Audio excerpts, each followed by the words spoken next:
I'd like to welcome everyone to the Career Composing Podcast, live stream episode number 4. We feel everyone's career is like a musical composition with your experiences, talents, and dreams acting as notes that drive the music. We want to help you use your skills to compose a refreshing career path. Share your experience, hear from others, and together, let's discuss how your outlook can change for the better. Today's topic is transforming your work and life experiences into a career and looking at that, how that could happen. And we're going to go over some questions and something that can kind of go into some mental exercises per se that will help you think through, what that would look like for you. Before I jump into those, I did want to invite anyone who is interested to join the conversation during this live stream. You can share one of 3 ways. One is through the chat function here in the Zoom webinar. There is also a questions and answer function that you can use, or you can virtually raise your hand. My colleague will reach out to you, and then I can then grant you audio permission for you to verbally share your questions or share your career challenges that you're currently facing. I wanted to circle up on last episode number 3, where we had discussed the possibility of using the gig economy as a way to bring in some extra income during this challenging job market.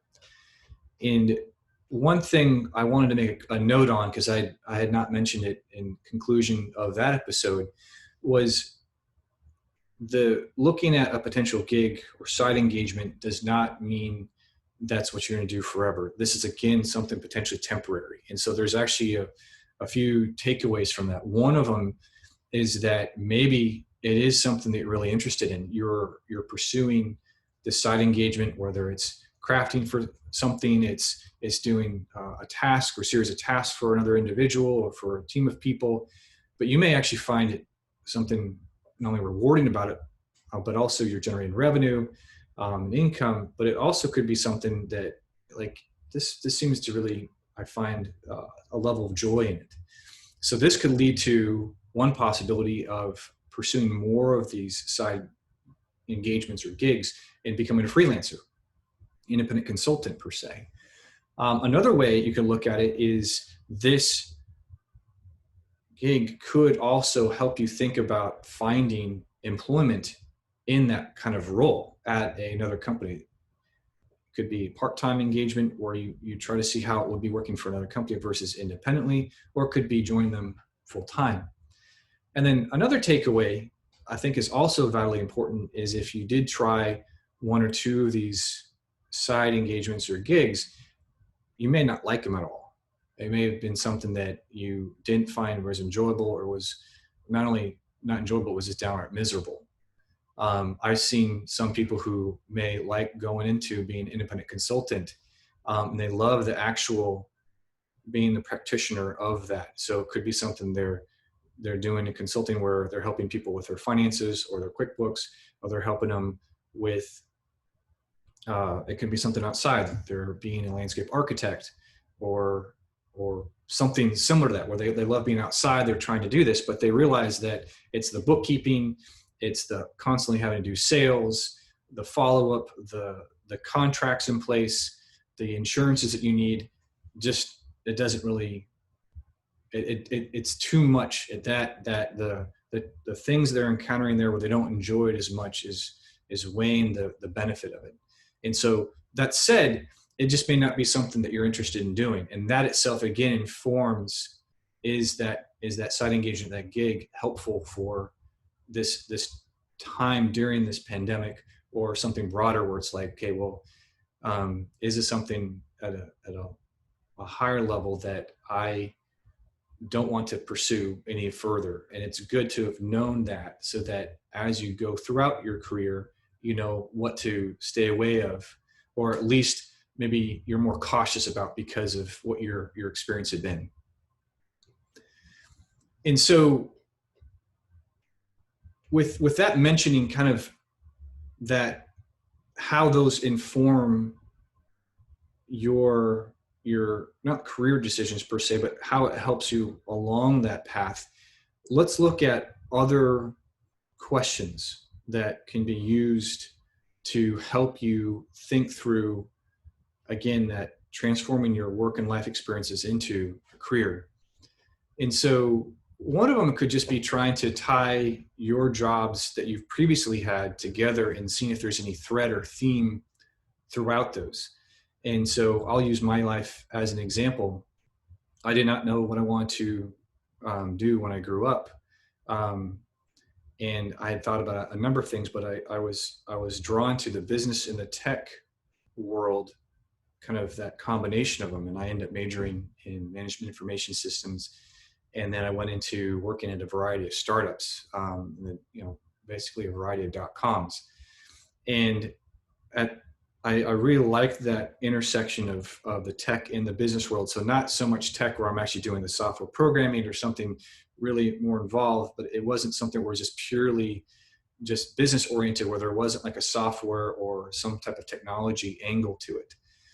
And so that really helped me think, oh, well, this has been something really interesting. So I've been drawn to work with companies that are in that arena. Not saying they all have to be tech or they all have to be that combination of it, but that's something that I'm naturally drawn to, and that's something I continue to do so to this day. So again, that common theme, what if you looked at and you wrote down, even looking at your resume or your LinkedIn, is there something of these 5 roles that I've had in the last 5 years that ties into something? And again, this isn't something that has to be done, that you may have to, like, you're going to spend 10 minutes doing this exercise. It may take longer to think through this. But just that's something to keep in mind as you go through answering that question. Another series of questions, this next point is, what do you do in your free time, or that you kind of gravitate or you're drawn to? And so there's a friend of mine who is drawn to music and loves that. Loves not only the various instruments, plays 4 or 5 of them, but he also loves the audio side of it from a technical standpoint of recording and kind of producing. And that is something that he's really enjoyed doing. And I was recently talking with him where he is looking for continuing on his career. And I was asking him not just like what jobs he would be interested in pursuing, but kind of holistically looking at his other life experiences and not only what he had done up to that point, but what are things that are natural to him. In this case, he speaks multiple languages fluently. And we started talking about companies that did audio that may have headquarters in other countries, but have, or some sort of maybe a second headquarters or a division here, where it's the combination of kind of checking the box of the audio and the music, but also that because they're in it from a different, that his language is fluent in that country's the headquarters of the company, he's able to then potentially use that culmination of these things to see how that could be beneficial in all these cases. And that is something to, again, explore. Again, drawn to music, loves to do it. And then how can you continue doing that, but for work in some aspects? There's a friend of mine who helps kind of in a career counseling kind of purpose pursuing realm.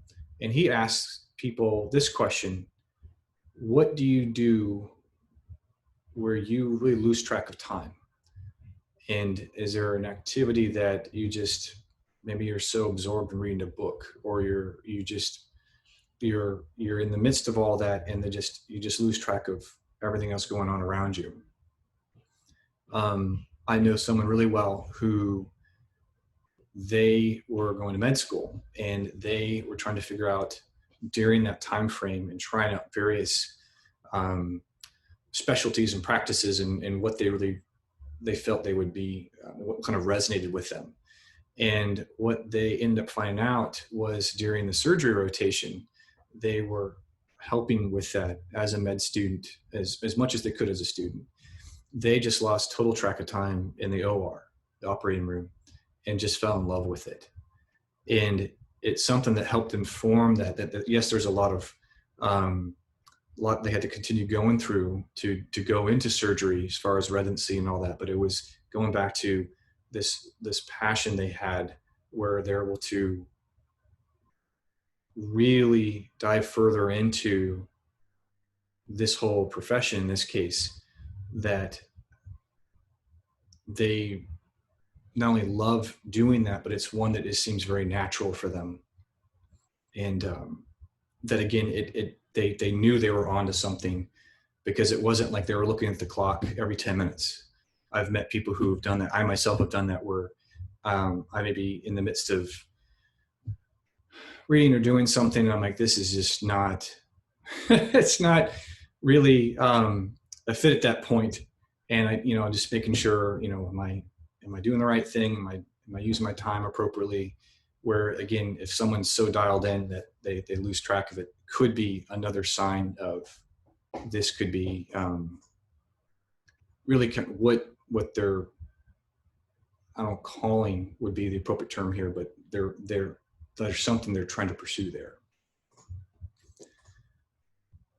One thing, kind of dovetailing on that question about where they lose track of time, this also goes to another question of what do you find you may have a natural talent or like a natural fluency towards, not like language per se, but an actual, just something seems so natural to you, but that you also feel that could be commonplace and that you disregard it. And I heard a story where this one person was asked, hey, what do you feel what do you enjoy doing? And they mentioned they like reading. And the further this person explored that, they found out this person reads, I don't know, like 100 books a year, which is incredible. And that they, after further exploring that, they found that this person's a speed reader. And so this person discounted this natural gift they had because they didn't think it was something that was not only important, but that they felt everyone else had that skill. And this goes to maybe something that you're working on that, again, comes across really natural to you. It could be math or engineering, or it could be the ability to kind of grasp multiple concepts and tie them together in some cohesive manner. And other people struggle with that. And you've always thought, well, maybe they're just not trying hard enough. Or it could be that you have this ability to do something that other people may not, and you may want to explore that further. And so as you look through and consider these questions that I've gone through, remember, this is an iterative process. There is not like a deadline to this per se, saying that you need to come up with something maybe a day in 1 day or 1 week's worth of time. So continue and explore that. I also find that if you ask others, people around you, your family, your friends, these same questions about you can really help. So if you say, hey, it could be your brother or your parent or someone saying, hey, what have you noticed throughout my life that I just lose track of time, that I'm in the zone or something, and that could help give you some further context that can really help you as you consider this bigger, again, going back to your career composition, how that helps inform you in regards to that. And so over the next few episodes, we're going to continue exploring questions that you can ask yourself to, again, see how you continue building that really career composition.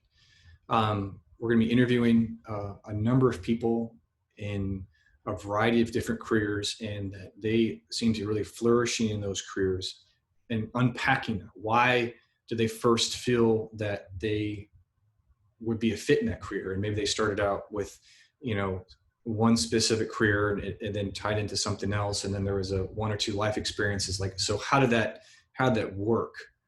And then seeing, right now, do they feel that they're continuing on that path, or do they feel that there's going to be other things they want to explore and further, that will further continue on that path they've selected or continuing to pursue. So with that said, as a reminder, next Tuesday's live stream is at 2 p.m. Eastern.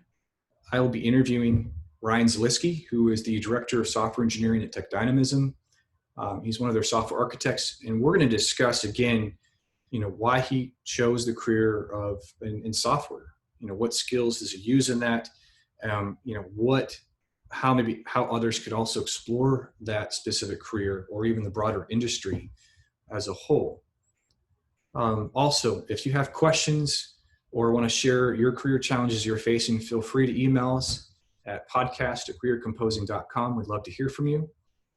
And with that, have a great rest of your day and a great week at that.